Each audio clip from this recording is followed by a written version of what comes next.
नमस्कार मित्रों, आप सभी का स्वागत है। राजस्थान का इतिहास एवं कला संस्कृति कक्षा 10 की पुस्तक के विभिन्न अध्यायों पर हम चर्चा कर रहे हैं और आज हम लोग बातचीत करेंगे राजस्थान के एक महत्वपूर्ण राजवंश के बारे में जिसका नाम है गुहिल वंश, जो कि राजस्थान की हर भर्ती परीक्षा के लिए अति महत्वपूर्ण है। उस पर हम चर्चा करेंगे। तो बिना किसी देरी के मैं कोई फॉर्मेलिटी नहीं करते हुए सीधे काम की बात करता हूँ।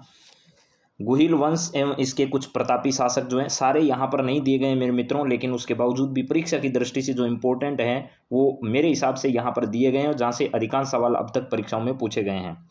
गुहिल वंश उदयपुर, राजसमंद, चित्तौड़, प्रतापगढ़ तथा इसके आसपास का क्षेत्र मेवाड़ कहलाता था। गुहिल वंश ने मुख्यतः मेवाड़ में शासन किया। इस वंश का नामकरण इस वंश के प्रतापी शासक गुहिल के नाम पर जो है वो इसका नाम पड़ा है। इसके बाद ज़रा देखिएगा और कौन कौन सी बातें इस वंश के बारे में हमें जाननी चाहिए और कौन सी इंपॉर्टेंट बातें हैं, उन सब पर चर्चा कर ही लेते हैं। गुहिल वंश की उत्पत्ति और मूल स्थान के बारे में अनेक मत प्रचलित हैं। अबुल फजल ने इन्हें ईरान के शासक नौशेखा से संबंधित बताया है, तो कर्नल टोड इन्हें वल्लभी के शासकों से संबंधित मानता है। वहीं मुनोत नैनसी व गोपीनाथ शर्मा इनके ब्राह्मण होने का मत प्रतिपादित करते हैं। गौरीशंकर हीराचंद ओझा का मानना है कि 1566 ईस्वी के लगभग गुहिल ने अपना शासन जो है यहाँ स्थापित किया।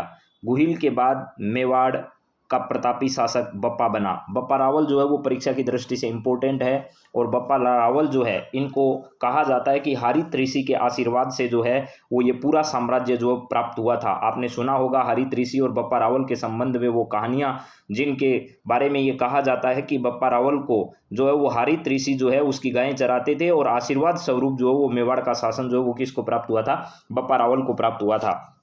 तो चलिए इस पर चर्चा करते हैं बप्पा रावल के बारे में।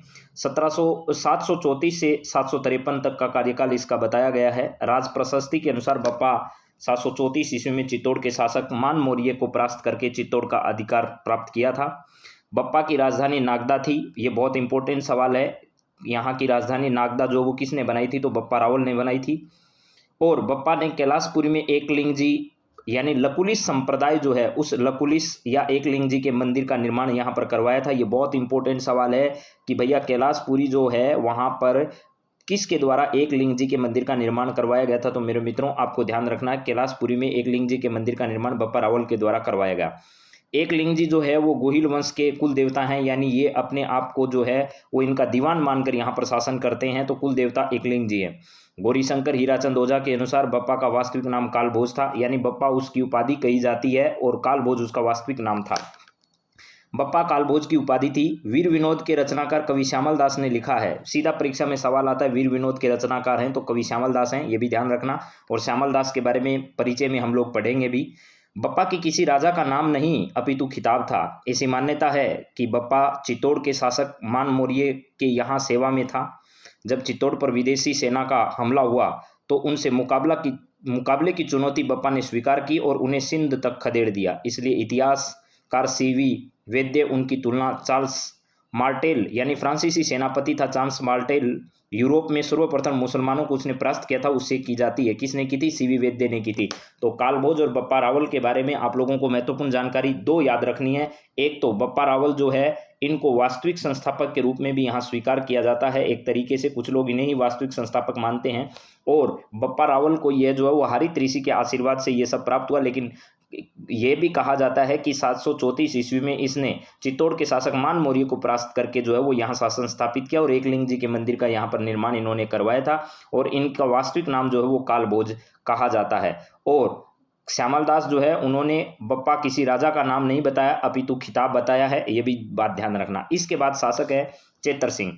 1213 से 1253 तक चेतर सिंह शासन किया। गुहिल के ही एक वंशज चेतर सिंह ने परमारों से चित्तौड़ छीनकर उसे अपनी राजधानी बनाया। 1227 में भूताला का युद्ध, याद करिएगा डेट आ चुकी है मेरे मित्रों 1227। आजकल परीक्षाओं में जो है वो क्रम से लगाना जो है वो युद्धों की डेट जो है वो बहुत पूछे जा रहे हैं, तो इसको ध्यान रखना। दिल्ली के गुलाम वंश के सुल्तान इल्तुतमिश की सेना को परास्त किया। दिल्ली के सुल्तानों के साथ जो भी संबंध है उसके लिए इंपॉर्टेंट है।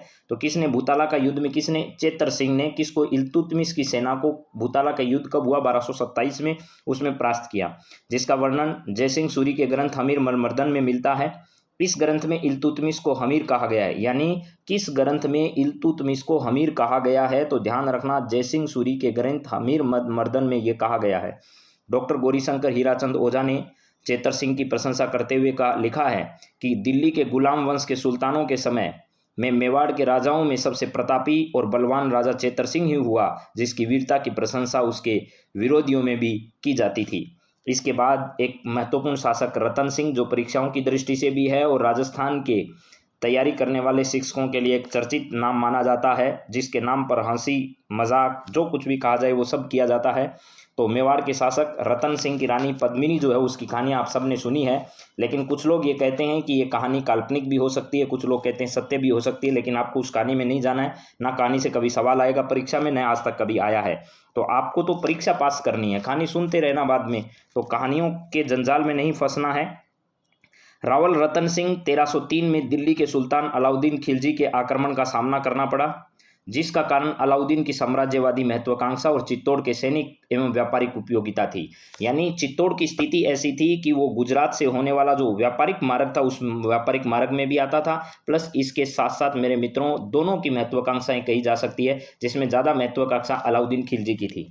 इसके बाद 1540 में मलिक मोहम्मद जायसी ने जो पद्मावत ग्रंथ लिखा उसमें अलाउद्दीन खिलजी के चित्तौड़ आक्रमण का कारण रावल रतन सिंह की पत्नी पद्मिनी को प्राप्त करना बताया गया है। यानी ऐसा कहा जाता है कि इस पद्मावत ग्रंथ में ये कहानी मिलती है और इसमें यह कहा गया है कि उसको प्राप्त करना चाहता था, और हीरामन जो तोता था उस हीरामन तोते ने ये सारा जो वर्णन है वो किसके सामने किया था, रतन सिंह के सामने भी किया था इसकी पत्नी के बारे में। उसके बाद रतन सिंह ने उसको प्राप्त किया, और जो राघव चेतन नाम का एक यहाँ पर ब्राह्मण रहता था, या फिर उसे कह सकते हो कि उसने जाकर अलाउद्दीन खिलजी को यह सारी जानकारी बताई कि रतन सिंह की ऐसी एक पत्नी है। तो राघव चेतन जो है उसने ये सारा कबाड़ा किया था। डॉक्टर दशरथ शर्मा इस मत को मान्यता प्रदान करते हैं। अलाउद्दीन की सेना से लड़ते हुए रतन सिंह व उसके सेनापति गोरा और बादल वीर गति को प्राप्त हुए थे। गोरा और बादल किससे संबंधित है, तो ये इंपॉर्टेंट सवाल है मेरे मित्रों, ये रतन सिंह से संबंधित है। रानी पद्मिनी ने 1600 महिलाओं के साथ यहाँ पर जोहर किया। इस युद्ध में अलाउद्दीन खिलजी का समकालीन इतिहासकार अमीर खुसरो भी सम्मिलित हुआ था।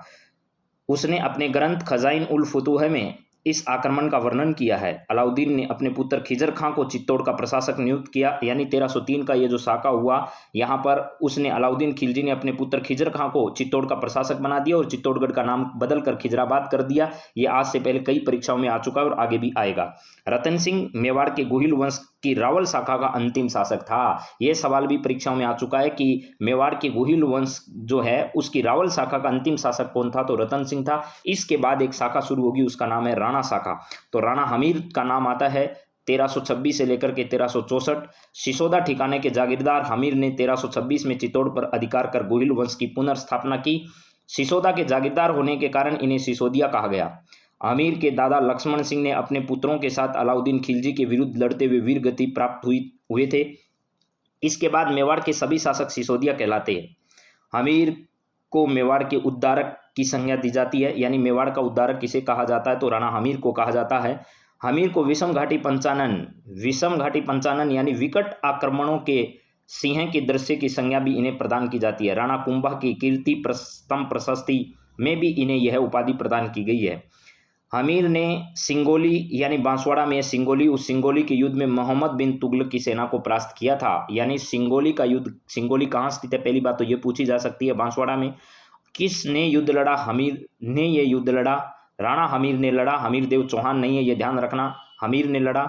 और इसमें किसको परास्त किया, तो MBT यानी मोहम्मद बिन तुगलक की सेना को इन्होंने परास्त किया। इसके बाद एक महत्वपूर्ण शासक आता है जिसका नाम है लाखा। और लाखा की किस्मत तो लाखा थी भैया, और किस्मत हो ऐसी जिसको बुढ़ापे मिले बहू तो कौन फूला नहीं समाएगा। तो राणा लाखा 1382 से 1421, 1382 में महाराणा लाखा मेवाड़ का शासक बना। मारवाड़ के रणमल की बहन हंसाबाई, रणमल जो है वो मारवाड़ से नाराज होकर मेवाड़ आया, और मारवाड़ के रणमल ने अपनी बहन हंसाबाई का विवाह जो है वो किसके साथ करना चाहता था, करना तो लाखा के पुत्र के साथ चाहता था, ठीक है, चूड़ा के साथ करना चाहता था, लाखा के पुत्र के साथ। लेकिन संयोगवश ऐसा हुआ कि वो जो नारियल देना था वो किसको दे दिया, लाखा को दे दिया। और लाखा ने कहा भाई बुढ़ापे में मेरी कहाँ शादी कर रहे हो। तो बाद में चूड़ा को कहा गया कि हम चूड़े के लिए लेकर आए, लेकिन चूड़ा ने मना कर दिया कि नहीं, आपने जब मेरे पिता को पति रूप में स्वीकार कर लिया, यानी आपने जो है वो बहन के लिए चुनाव कर ही लिया है, तो अब मेरे पिता ही शादी करेंगे, मैं शादी नहीं कर सकता। मगर परिस्थितियां वश यह विवाह लाखा के साथ संपन्न हो गया। इस विवाह के साथ यह शर्त थी कि मेवाड़ का उत्तराधिकारी जो भी बनेगा वो हंसाबाई का पुत्री होगा, जिसने लाखा के योग्य पुत्र चूड़ा को राज्य अधिकार से वंचित होना पड़ा। तो ध्यान रखिए, बहुत बड़ी प्रतिज्ञा थी मेरे मित्रों। ये अपने आप को चूड़ा ने क्या कर लिया, इस पूरे घनघोर जो मामला था उसमें अपने आप को राज्य से अलग करना एक बहुत बड़ी, उस समय की सबसे बड़ा त्याग माना जाता था। इसीलिए राजस्थान का विषम पितामह भी चूड़ा को कहा जाता है। राणा लाखा के समय में जावर माइंस में चांदी और सीसा बहुत अधिक मात्रा में निकला। अभी हाईकोर्ट एलडीसी में पूछा गया है कि जावर की जो खाने हैं वो किसके लिए प्रसिद्ध थी, तो चांदी और सीसा था, लेकिन उसमें ज़्यादा सही आपको जवाब सही सीसा ही करना था। तो सीसा और जस्ता या चांदी के लिए ये सबसे ज़्यादा जो है वो जावर की खाने प्रसिद्ध थी, जो कि लाखा के समय निकली, जिससे आर्थिक समृद्धि बढ़ी। इसी समय एक बंजारे ने पिछोला झील का निर्माण कराया। आपको पता होगा उदयपुर में पिछोला झील जो है वहाँ पर 2 जग मंदिर और जग निवास जो है वो महल भी वहाँ पर बने हैं। एक किनारे पर जो है वो आज का वर्तमान जो बड़ा महल है वो बना हुआ है, जिसमें एक म्यूजियम भी स्थापित किया गया, प्लस उदयपुर के वर्तमान महाराणा लक्ष्य सिंह जी हैं, मेवाड़ साहब लक्ष्य राज मेवाड़ जो हैं, उनका निवास स्थान भी उसी किनारे पर है। तो ये सब भी आपको ध्यान रखना है मेरे मित्रों। महाराणा मोकल, इसके बाद जो मोकल की कहानी है वो क्या है जरा देखिए। महाराणा मोकल जो है वो लाखा और हंसाबाई का पुत्र था। 1421 में जब मोकल शासक बना तो अल्पायु का होने के कारण चूड़ा ने उसके संरक्षक के रूप में कार्य किया। ये चूड़ा जो है वो वही है जिसने अपनी प्रतिज्ञा के बलबूते जो है वो पूरा शासन छोड़ दिया था। जब चूड़ा को लगा कि मोकल की माता हंसाबाई उस पर संदेह करती है, अब धीरे धीरे बात ये हुई कि रणमल जो है उसने अपना आधिपत्य स्थापित कर लिया, सबके कान भरने शुरू कर दिए। अब कान भरना शुरू किया तो आपको पता है क्या होगा, संदेह होना शुरू हुआ हंसाबाई को। इस संदेह से पीछा छुड़ाकर जो है वो मेवाड़ को छोड़कर जो है वो मांडू चले गए। 1433 ईस्वी में मोकल की जिलवाड़ा में चाचा और मेरा महपा पंवार के साथ मिलकर उसकी हत्या कर दी। अब भैया राणा मोकल जो है उसने चूड़ा पर तो हो सकता है कि संदेह किया, लेकिन जो चाचा और मेरा था उसने महपा पंवार के साथ मिलकर जो है वो मोकल की हत्या कर दी। उसके बाद आए मोकल के पुत्र जो है वो महाराणा कुंभा। और परीक्षा की दृष्टि से आप कोई भी राजस्थान का पेपर उठाकर देख लीजिएगा, हर परीक्षा में कुंभा से सवाल आएगा ही आएगा, उसमें कोई दो राय नहीं है। तो इसको बहुत ध्यान से पढ़िएगा मेरे मित्रों। 1433 से 1468 तक है। मोकल के बाद उसका पुत्र महाराणा कुंभा 1433 ईस्वी में मेवाड़ का शासक बना। राठौड़ों का मेवाड़ पर प्रभाव समाप्त कर उसने मेवाड़ी सामंतों का विश्वास अर्जित किया। कुंभा ने चित्तौड़ व कुंभलगढ़ को अपनी शक्ति का केंद्र बनाया। 1437 में सारंगपुर के युद्ध में मालवा के शासक महमूद खिलजी को परास्त कर बंदी बना लिया। 1437 में सारंगपुर का युद्ध हुआ और मालवा के जो शासक थे महमूद खिलजी, उनको यहाँ पर बंदी बनाया गया। इस विजय के उपलक्ष्य में कुंभा ने कीर्ति स्तंभ का निर्माण करवाया। बहुत इंपॉर्टेंट सवाल है कि कीर्ति स्तंभ का निर्माण किसने करवाया, तो कुंभा ने। किसकी स्मृति में करवाया, तो जब सारंगपुर के युद्ध में मालवा के महमूद खिलजी को परास्त कर दिया था तो उस विजय के उपलक्ष्य में इसका निर्माण करवाया था। नागौर के उत्तराधिकार को लेकर मेवाड़ व गुजरात में युद्ध हुआ, जिसमें गुजरात पराजित हुआ। 1453 में कुंभा ने मारवाड़ से मंडोर छीन लिया, परंतु बाद में संधि कर अपने पुत्र रायमल का विवाह मारवाड़ की राजकुमारी से कर दिया। 1456 में मालवा के महमूद खिलजी व गुजरात के कुतुबुद्दीन के बीच चंपानेर की संधि हुई। वेरी वेरी मोस्ट सवाल है, चंपानेर की संधि कब हुई? 1456 में हुई। 14 चौकू 56 होता है मेरे मित्रों, 14 के पहाड़े में 56 आता है, तो याद रखिएगा 14 गुना 4 56 होता है। तो 1456 में महमूद खिलजी और गुजरात के कुतुबुद्दीन ऐबक के बीच में यह संधि हुई कि भाई साहब मिला लो हाथ और कुंभा पर करते आक्रमण और मेवाड़ का शासन आधा आधा कर लेंगे। लेकिन उनको क्या मालूम था कि कुंभा ऐसा वैसा आदमी थोड़ी है भैया कि जो है वो ले लो मिनटों में, ऐसा नहीं था। 1456 में मालवा के महमूद खिलजी का नाम याद करो, गुजरात के कुतुबुद्दीन का याद करो, चंपानेर की संधि हुई। इस संधि में यह तय किया गया कि दोनों शासक मिलकर कुंभा पर आक्रमण कर उसे हराकर उसे राज्य जो है वो बांट लेंगे। 1457-58 में गुजरात व मालवा के शासकों ने मेवाड़ पर आक्रमण किया, मगर कुंभा की कूटनीति से दोनों में मतभेद पैदा होने के कारण वे विशेष सफलता प्राप्त नहीं कर सके। ऐसा माना जाता है कि कुंभा ने 32 दुर्गों का निर्माण करवाया। सीधा परीक्षा में सवाल आया है कुंभा ने कितने दुर्गों का निर्माण करवाया, तो लगभग एक माना जाता है कि 32 दुर्गों का निर्माण करवाया था 84 दुर्गों में से। ये कविराज श्यामल दास मानते हैं, जिसमें सिरोही, अचलगढ़, कुंभलगढ़ के दुर्ग प्रसिद्ध हैं। परीक्षा में मैंने कई परीक्षाओं में सीधा देखा है, सिरोही, अचलगढ़ और कुंभलगढ़ के प्रसिद्ध दुर्गों का निर्माण किसने करवाया था, तो कुंभा ने करवाया था। कविराज श्यामल दास ने भी कुंभा को मेवाड़ के 84 में से 32 दुर्गों का निर्माता बताया है।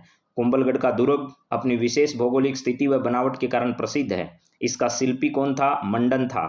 कुंभा ने चित्तौड़ में कुंभ स्वामी व श्रृंगार चौरी का मंदिर बनवाया, एक लिंग जी का विष्णु मंदिर, रणकपुर के मंदिर बनवाए, यानी रणकपुर के मंदिर इन्होंने बनवाए, जो अपनी विशालता व तक्षण कला के कारण जो हैं वो आज भी अद्भुत हैं और अपने आप में अद्वितीय हैं।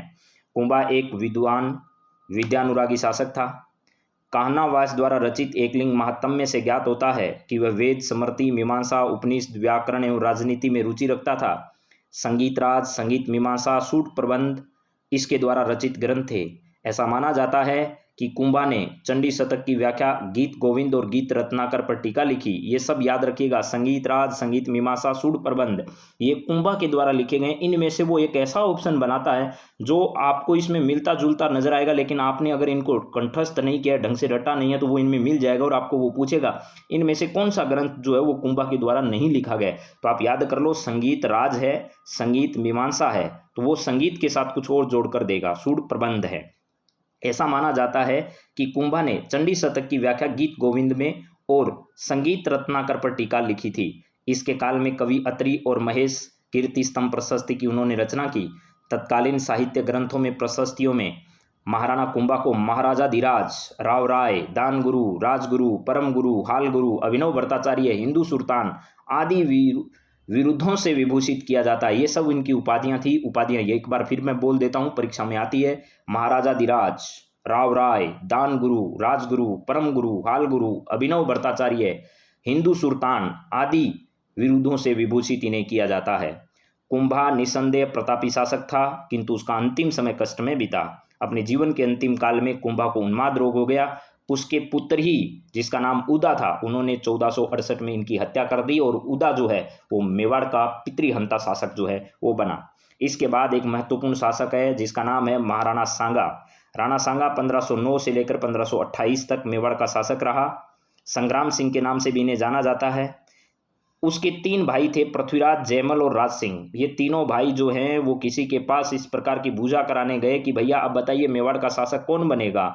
तो भाई जब कराने गए ये सब बातें, तो उनको पता चल गया कि इशारा किसकी तरफ है, सांगा की तरफ है।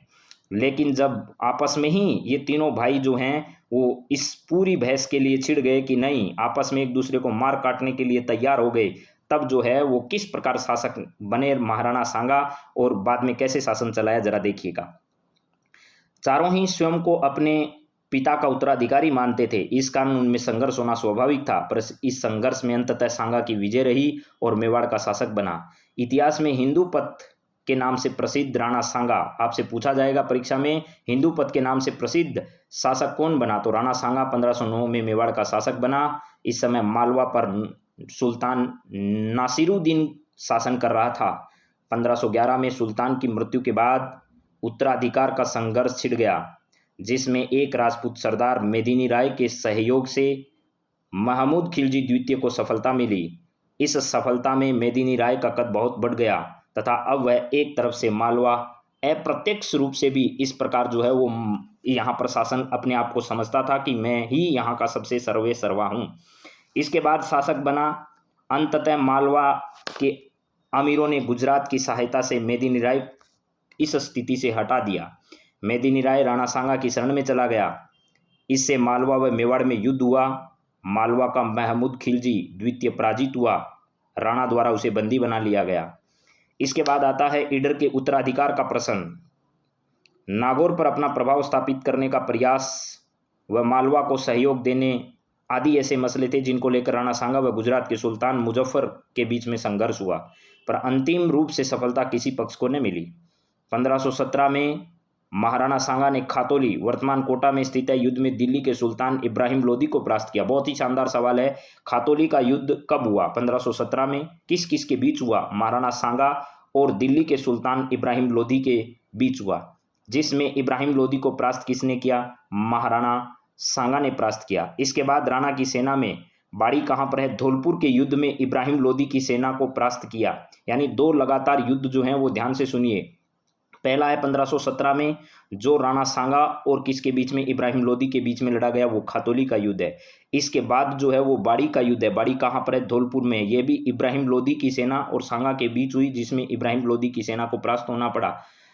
इसके बाद है यहाँ पर, इससे राणा की प्रतिष्ठा बढ़ गई। राणा सांगा का उत्तर भारत का शक्तिशाली शासक बना। 1526 में बाबर ने पानीपत के युद्ध में इब्राहिम लोदी को परास्त कर आगरा पर अधिकार कर लिया। बाबर ने 1526 का एक निर्णायक युद्ध माना जाता है। मेरे दोस्तों, सीधा परीक्षा में सवाल आया हुआ है एक बार कि भारतीय इतिहास में सबसे निर्णायक युद्ध कौन सा माना जाता है, तो 1526 का बाबर ने पानीपत के युद्ध में जब इब्राहिम लोदी को परास्त कर दिया तो ऐसा माना गया कि हिंदुस्तान में अब उसकी बादशाह धीरे धीरे कायम हो गई। और बाद में आपने सब देखा ही है कि यह एक परिवर्तनकारी घटना थी। इसके बाद उसका आगरा का अधिकार हो गया। बाबर ने राणा सांगा पर विश्वासघात का आरोप लगाकर उसके विरुद्ध कूच किया। बाबर के अनुसार राणा सांगा ने उससे वादा किया था कि जब इब्राहिम लोदी पर आक्रमण करेगा तो सांगा उसकी मदद करेगा, किंतु राणा सांगा ने उसकी मदद नहीं की। यानी बाबर जो है वो अब सांगा को अपना विरोधी इसलिए मानता था कि इब्राहिम लोदी के साथ जब उसकी भिड़ंत हुई थी तो अब सांगा उस समय 1526 में उसकी हेल्प करेगा, लेकिन सांगा ने कोई हेल्प नहीं की। तो अब उसको अपने आप को विरोधी मानने लगा था राणा सांगा को वो। चूंकि दोनों ही शासक शक्तिशाली व महत्वाकांक्षी थे और इस बात की पुष्टि भी नहीं मिलती है कि वादा किया था कि नहीं किया था। दोनों के मध्य युद्ध निश्चित था क्योंकि महत्वाकांक्षी थे दोनों। यद्यपि खानवा के मैदान में सांगा पराजित हुआ, पर इससे पहले बयाना का युद्ध हुआ। पहले फरवरी 1527 में बयाना का युद्ध हुआ, बाद में मार्च 1527 में आपको पता होगा मेरे मित्रों खानवा का युद्ध हुआ। पहले आपको पता होगा फरवरी 1527 में जब युद्ध हुआ तो उस समय बाबर की सेना को पराजित होना पड़ा, और 17 मार्च 1527 को खानवा का जब युद्ध हुआ तो बाबर की सेना ने राणा सांगा की सेना को पराजित किया। उसके कई कारण थे मेरे मित्रों। पहला सबसे स्पष्ट कारण ये माना जाता है कि जो सांगा थे उन्होंने वापस उन पर हमला नहीं किया, उनको तैयार होने का समय दिया, ये सबसे बड़ा कारण था। उसके बाद कुछ कारण और थे, जैसे तोपखाने व तुलगमा युद्ध पद्धति जो है वो बाबर के पास थी। राणा सांगा युद्ध में घायल हुआ, उसे युद्ध के मैदान से दूर ले जाया गया। जब राणा सांगा ने अपनी पराजय का बदला लिए बिना ही चित्तौड़ लौटने से इनकार कर दिया, तब उसके सामंतों ने जो युद्ध में नहीं जाना चाहते थे सांगा को विष दे दिया। 30 जनवरी 1528 को बसवा यानी दौसा में सांगा की मृत्यु हुई। मांडलगढ़ में जो है वो सांगा की समाधि बनी हुई है। इंपॉर्टेंट सवाल है, सांगा की समाधि कहाँ है? मांडलगढ़ में है मेरे मित्रों। राणा सांगा की मृत्यु के पश्चात राणा रतन सिंह 1528 से लेकर के 1531 तक यहाँ का शासक बना। उसके पश्चात राणा विक्रमादित्य शासक बना मेवाड़ का। उसके बाद आता है एक शासक उदय सिंह, और उदय सिंह के बारे में तो कुछ बातें कही जाती है कि अगर सांगा और महाराणा प्रताप के बीच में उदय सिंह नहीं होता तो आज राजस्थान के इतिहास की स्थिति कुछ और होती। ये कौन कहता है, अभी आपके सामने बातें सब रखेंगे। राणा उदय सिंह 1537 से लेकर के 1572 तक इतिहास में अपने महान बलिदान के कारण ख्याति प्राप्त पन्नाध्याय ने अपने पुत्र चंदन का बलिदान करके उदय सिंह को बनवीर से बचाया था। बनवीर इसकी हत्या करना चाहता था। आपने छोटी किताबें जब पढ़ी थी तो ये सब कहानियां आपने पढ़ी है उदय सिंह वाली। उदय सिंह को बचाकर कुंभलगढ़ के किले में रखा गया। यहीं मालदेव के सहयोग से 1537 में उदय सिंह का राज्याभिषेक हुआ। 1540 में मावली उदयपुर के युद्ध में मालदेव के सहयोग से बनवीर की हत्या कर मेवाड़ की पैतृक सत्ता उदय सिंह ने प्राप्त की थी। उदय सिंह ने 1559 में उदयपुर नगर बसाया। उदयपुर नगर की स्थापना उदय सिंह ने की थी, 1559 में की थी। ये इंपॉर्टेंट सवाल है, कई बार सवाल आ चुका है। और उसे अपनी राजधानी बनाया। यहाँ उसने उदय सागर झील और मोती मगरी के सुंदर महलों का निर्माण करवाया। ये भी इंपॉर्टेंट सवाल है। अक्टूबर 1567 में अकबर ने चित्तौड़ पर आक्रमण किया। अपने सरदारों की सहायता से उदय सिंह किले की रक्षा का भार जयमल और फत्ता नामक दो अपने सेना नायकों को सौंपकर पहाड़ियों में चला गया। यहाँ पर आया है जयमल और फत्ता। देखिए दो नाम आपको बहुत याद करना है, गोरा, बादल, रणमल, रतिपाल, जयमल और फत्ता। ठीक है, ऐसे ही प्रकार आपको याद रखना है। तो जयमल और फत्ता का संबंध यहाँ से है।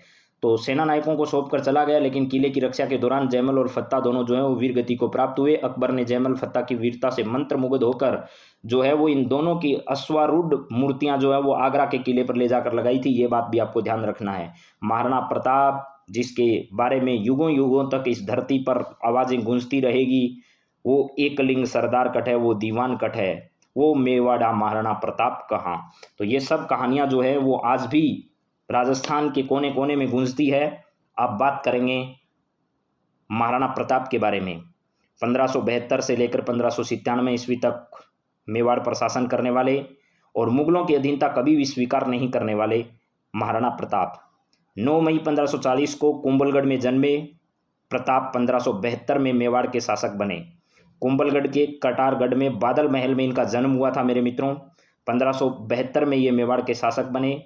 सीधा परीक्षा में सवाल आता है, जन्म कब हुआ? 1540, 9 मई 1540 को। शासक कब बने? 1572 में। महाराणा उदय सिंह ने जगमाल को अपना उत्तराधिकारी बनाया था, मगर सरदारों ने उसे स्वीकार नहीं किया और प्रताप को गद्दी पर बैठा दिया। इस समय दिल्ली पर मुगल बादशाह, आपको पता होगा, 2 पत्नियां थी उदय सिंह की। उन दोनों पतियों से एक पत्नी से जगमाल का जन्म हुआ और एक पत्नी से महाराणा प्रताप का जन्म हुआ। इस समय दिल्ली पर मुगल बादशाह अकबर का शासन था। प्रताप के सामने 2 मार्ग थे, या तो वह अकबर की अधीनता स्वीकार कर सुविधापूर्ण जीवन बिताए, या अपना स्वतंत्र अस्तित्व और अपने देश की प्रतिष्ठा बनाए रखे। दूसरा विकल्प चुनने की स्थिति में उसे अनेक कष्ट उठाने थे। फिर भी महाराणा प्रताप ने दूसरे विकल्प संघर्ष का ही चुनाव किया। इस संघर्ष की तैयारी में उसने सबसे पहले मेवाड़ को संगठित करने का बीड़ा उठाया। अपने कर्तव्य और विचारों से उसने सामंतों और भीलों का एक गुट बनाया जो सदैव ही देश की रक्षा के लिए उद्यत रहे। प्रताप ने प्रथम बार इन्हें अपनी सैन्य व्यवस्था में उच्च पद देकर उनके सम्मान को बढ़ाया। मुगलों से बचकर युद्ध का प्रबंधन करने के लिए सारी तैयारियां जो है वो यहाँ पर की गई थी। तो महाराणा प्रताप आपके सामने हैं।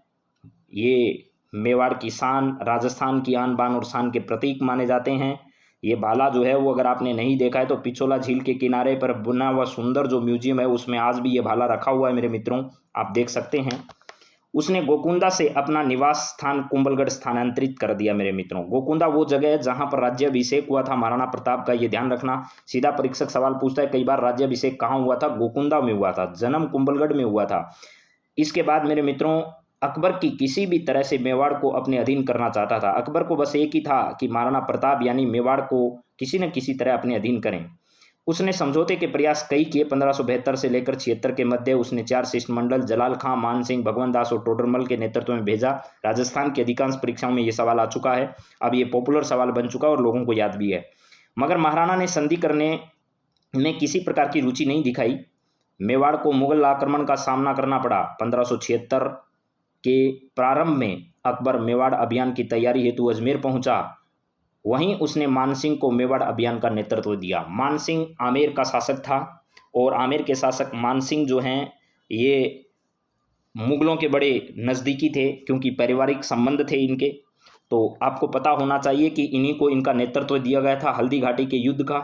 अब हम लोग चर्चा कर रहे हैं एक महत्वपूर्ण युद्ध के बारे में।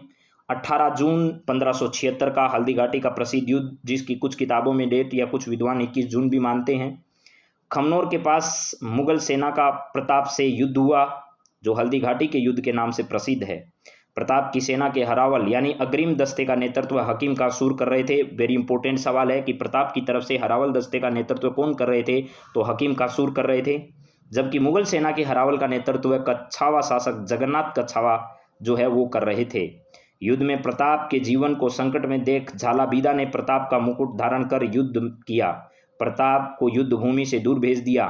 झालाबीदा जो है इसका सवाल आपके सामने है। झालाबीदा इंपॉर्टेंट सवाल है, परीक्षाओं में आता ही है। इस युद्ध का परिणाम नहीं निकला, अकबर का उद्देश्य पूरा नहीं हो सका। हल्दी घाटी के युद्ध के बाद महाराणा प्रताप ने पहाड़ों में रहते हुए वहीं से मुगलों को परेशान करने के लिए धावे मारना शुरू किया। इस युद्ध को अबुल फजल ने खमनोर का युद्ध कहा है और कर्नल टोड ने इसे मेवाड़ का मैराथन कहा है या थर्मोपली कहा है। मेरे मित्रों बताइए जरा कौन सा कहा है? तो मेवाड़ की थर्मोपली है वो हल्दी घाटी का युद्ध है, मेवाड़ का मैराथन जो है वो आगे आएगा। तो यहाँ ध्यान रखना है, इस युद्ध को अबुल फजल ने खमनोर का युद्ध कहा है, बदायूं ने इसे गोगुंदा का युद्ध कहा है और टोड ने इसे हल्दी घाटी का युद्ध कहा है। हल्दी घाटी के साथ साथ आपको मैंने बता दिया है जो युद्ध है। हल्दी घाटी जो है इसके संदर्भ में हमारे आजूबा भारत डॉक्टर महेंद्र मानवानाथ ने जो एक विचार व्यक्त करते हैं, हल्दी घाटी नाम हल्दी रंग की मिट्टी के कारण नहीं पड़ा। ऐसी मिट्टी यहाँ है भी कहाँ, लाल, पीली और काली 3 रंगों वाली मिट्टी है, फिर भी हल्दी घाटी नाम क्यों दिया गया? इसका एकमात्र कारण यह है कि यहाँ हल्दी चढ़ी कई नवविवाहिताएं पुरुष वेश में यहाँ पर लड़ मरी थी, इसलिए इसका नाम हल्दी घाटी पड़ा। हालांकि ये इनका विचार है मेरे मित्रों। इसी बोर्ड द्वारा प्रकाशित एक अन्य पुस्तक में ये भी कहा गया है कि हल्दी घाटी का जो है वो हल्दी घाटी नाम इसलिए पड़ा कि यहाँ की मिट्टी जो है वो हल्दी के रंग की है। ये किताब जो है वो जो है एक ही पुस्तक में अलग अलग आपको मिलेंगे। आगे जब मैं चलूँगा तो ये भी वर्णन आएगा कि यहाँ हल्दी रंग की मिट्टी होने के कारण इसका नाम जो है वो हल्दी घाटी पड़ा। तो इसमें ज़्यादा कन्फ्यूज़न होने की ज़रूरत नहीं है। 1576 से 1585 तक अकबर ने मेवाड़ पर अधिकार के लिए अनेक सैनिक अभियान किए। शाहबाज खां, ये सीधा सवाल मैंने देखा है, आज भी मैं पूर्ववर्ती परीक्षाओं के पेपर देख रहा था तो मेरे सामने ये सवाल आया कि शाहबाज खां को कितनी बार भेजा गया था यहाँ पर। तो ध्यान रखना 3 बार जो है वो शाहबाज खां को यहाँ पर भेजा गया था। अब्दुल रहीम खान खाना के नेतृत्व में सेनाएं भेजी गई मगर उन्हें ज़्यादा सफलता नहीं मिली। इस कालखंड में 2 महत्वपूर्ण घटनाएं घटित हुई। 3 अप्रैल 1578 को भीषण संघर्ष बाद शाहबाज खां कुंभलगढ़ दुर्ग पर अधिकार करने में सफल रहा। 1582 में महाराणा प्रताप ने मुगलों के विरुद्ध दिवेर नामक सैनिक चौकी पर आक्रमण किया। दिवेर जो है वहाँ पर 1582 में युद्ध हुआ था, दिवेर का युद्ध उसे कहते हैं। महाराणा के पुत्र अमर सिंह ने चौकी पर तैनात मुगल सूबेदार शेरिमा सुल्तान खां को एक ही बार में परलोक पहुंचा दिया। इस छोटी सी मेवाड़ी सेना की यह बहुत बड़ी सफलता थी। इसी कारण जो दिवेर का युद्ध है इसे मेवाड़ का मैराथन कहते हैं। तो ये अब आपके सामने आ गया होगा, मैंने थोड़ी देर पहले ही आपको बताया था कि भैया मेवाड़ का मैराथन जो है वो किस युद्ध को कहते हैं, दिवेर के युद्ध को कहते हैं, बल्कि थर्मोपली जो है वो हल्दी घाटी के युद्ध को कहा जाता है। दोनों इंपॉर्टेंट है ये परीक्षा की दृष्टि से। 1585 के बाद अकबर मेवाड़ की तरह कोई अभियान नहीं भेज सका। 1585 लेकर 1597 के बीच प्रताप ने चित्तौड़ एवं मांडलगढ़ को छोड़कर शेष राज्य पर पुनः अधिकार कर लिया। चावन को अपनी राजधानी बनाया और राज्य में सुव्यवस्था स्थापित की। 19 जनवरी 1597 को प्रताप की मृत्यु हो गई, यानी एक सूर्य अस्त हो चुका था। चावन के पास बांडोली नामक स्थान पर, ये बांडोली नामक जरूर ध्यान रखना मेरे मित्रों, बांडोली नामक स्थान पर जो है यहाँ पर गांव में प्रताप का अंतिम संस्कार किया गया। प्रताप के संबंध में कर्नल टोड लिखते हैं कि आल्पस पर्वत के समान अरावली में कोई ऐसी घाटी नहीं। आजकल सीधी परीक्षाओं में ऐसे कोटेशन पूछे जाते हैं, आल्पस पर्वत के समान अरावली में ऐसी कोई घाटी नहीं जो प्रताप के किसी न किसी वीर कार्य, उज्जवल विजय या उससे अधिक कीर्ति युक्त पराजय से पवित्र न हुई हो। हल्दी घाटी मेवाड़ की थर्मोपली और दिवेर मेवाड़ का मैराथन है। ये बात किसने कही थी? तो ये कर्नल जेम्स टोड के द्वारा ये पंक्तियां कही गई है मेरे मित्रों। अब अंतिम कुछ शासक जो हैं उनके बारे में हम जल्दी जल्दी बातचीत करते हैं, जरा देखिएगा। यहाँ पर है मेरे मित्रों अमर सिंह।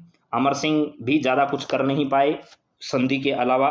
और उदय सिंह के बाद दूसरे शासक हैं जो मुगलों के पास इस प्रकार का व्यवहार किया। उन्होंने 1597 से 1620 तक शासन किया।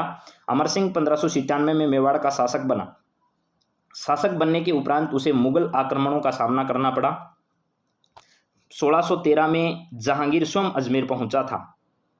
शहजादा खुर्रम यानी सांझा को मेवाड़ अभियान का नेतृत्व वहां पर सौंपा गया। उसने मेवाड़ में लूटमार और आगजनी द्वारा संकट की स्थिति पैदा कर दी। यानी किसने अभियान किया? यहाँ जहांगीर तो आया था, लेकिन जहांगीर ने किसके नेतृत्व में भेजा? सांझा के नेतृत्व में, यानी खुर्रम के नेतृत्व में यहाँ भेजा और उसने यहाँ पर बहुत मारकाट मचाई, बहुत सारा यहाँ पर नुकसान किया। मेवाड़ के सामंत युद्धों से उब गए थे, उनकी जागीरें भी वीरान हो चुकी थी। अतः उन्होंने कुंवर करण को अपने पक्ष में कर राणा पर मुगलों से संधि करने का दबाव बनाया। यानी वो नहीं चाहते थे अमर सिंह, उसके बावजूद भी उन्हें संधि करनी पड़ी। सरदारों के दबाव के कारण अमर सिंह को झुकना पड़ा, मुगलों से संधि की स्वीकृति देनी पड़ी। जनवरी 1615 में मेवाड़ मुगल संधि हुई। चित्तौड़ पुनः मेवाड़ को लौटा दिया गया, मगर उसकी मरम्मत नहीं की जा सकती थी। इस प्रकार विगत 90 वर्षों से चले आ रहे मेवाड़ मुगल संघर्ष का अंत हुआ। परीक्षा का सवाल यही है कि 1615 में मेवाड़ मुगल संधि हुई थी। यानी मेवाड़ मुगल संधि कब हुई? 1615 में। किसके समय हुई? राणा अमर सिंह के समय हुई थी। और उधर से जो है वो जहांगीर का काल उस समय चल रहा था। यहाँ पर देखिए, चित्तौड़ पर पुनः मेवाड़ को लौटा दिया गया, उसकी मरम्मत न करने की बात कही गई थी और जो संघर्ष चल रहा था वो समाप्त हो गया। अमर सिंह अपने इस कार्य से स्वयं खुश तो नहीं थे, उसने स्वयं को राजकार्य से विरक्त कर लिया। जहांगीर के जीवन की यही एक बड़ी सफलता मानी जाती है कि मेवाड़ जो है उस मेवाड़ को अपने अधीन कर लिया। इसके बाद एक प्रसिद्ध शासक आते हैं राज सिंह। महाराणा राज सिंह शासक बनते ही चित्तौड़ की मरम्मत के कार्य को पूरा करने का निश्चय किया, लेकिन मुगल सम्राट ने 1615 में मुगल मेवाड़ संधि की शर्तों का उल्लंघन मानते हुए दुर्ग की जो दीवार थी जो बनाई जा रही थी, जिसकी मरम्मत की जा रही थी, उसको ढाने के लिए 30,000 सैनिक वहां से सादुल्ला खां के नेतृत्व में भेजे। राज सिंह ने मुगलों से संघर्ष करना उचित न समझकर अपनी सेना को वहां से हटा लिया।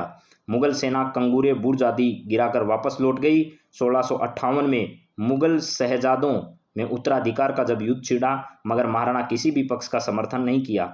महाराणा टालमटोल करता रहा। जब औरंगजेब दिल्ली का शासक बना तो आरंभ में तो उसने संबंध राज सिंह से अच्छे रखे, लेकिन औरंगजेब ने 6,000 का जात और सवार का मनसब भी उन्हें प्रदान किया। किंतु किशनगढ़ की राजकुमारी चारुमती, जिसका विवाह औरंगजेब से होना था, लेकिन राजकुमार बीच में ले उड़े उसे। तो उसने विवाह किससे किया? राज सिंह से किया 1669 में। औरंगजेब को ये बात अच्छी नहीं लगी और इससे औरंगजेब प्रसन्न हो गए, होना ही था, कारण ही ऐसा था।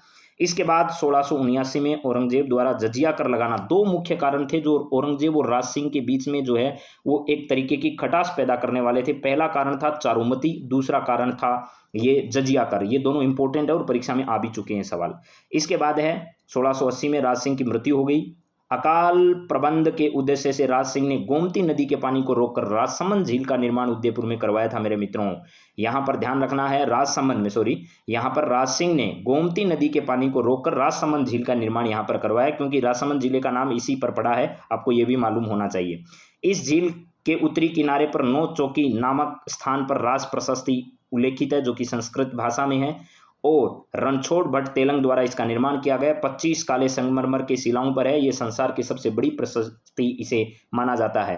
तो मेरे मित्रों, ये मेवाड़ का गुहिल वंश जो है वो आपका समाप्त हो चुका है। यानी ये हमारी परीक्षा की दृष्टि से और इस बुक की दृष्टि से यहाँ पर इसको हम विराम देते हैं, लेकिन मारवाड़ के राठौड़ वंश की बात हम अगली क्लास में करेंगे। आज इतना ही। आप सभी का बहुत बहुत धन्यवाद। जय हिंद, जय भारत।